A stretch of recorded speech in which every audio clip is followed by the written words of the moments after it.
I'm Dr. Sharjeel and you are watching my YouTube channel. If you like my videos, don't forget to subscribe my channel.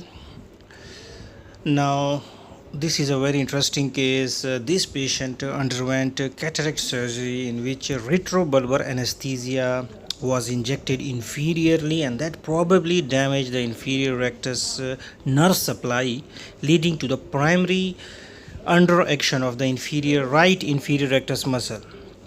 Now, more than 6 months have passed, and still the patient is experiencing vertical diplopia and hypertropia in the right eye. Now, as we all know, that after every paralytic squint, sequelae of muscle paralysis develops. And today, in this video, I will discuss in detail this patient vertical muscle sequelae. So it has 4 steps and you should remember each step.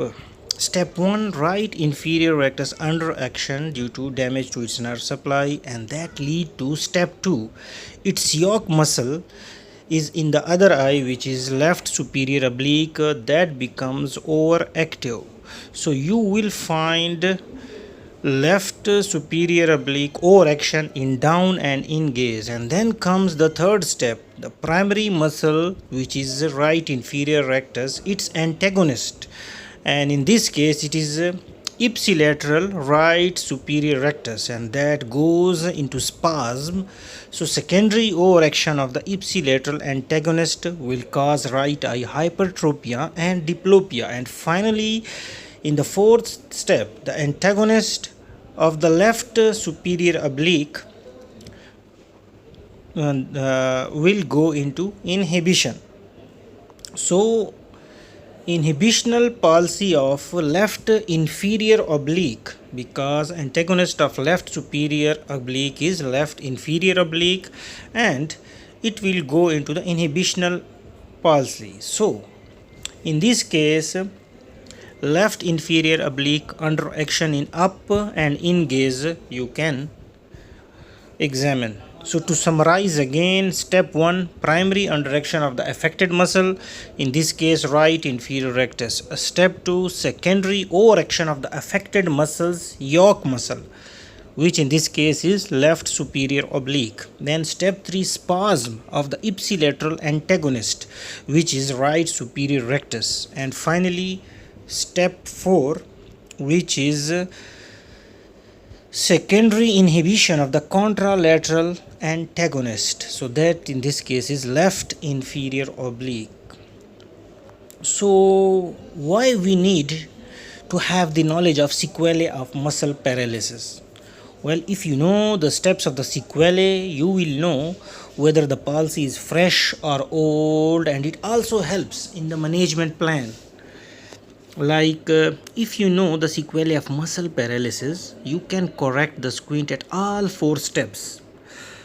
We can make paralyzed muscle strong by the Jensen procedure in step 1. In step 2, we can weaken the overactive yoke muscle by recession. In step 3, again the spasm of the overactive antagonist muscle can be corrected by recession.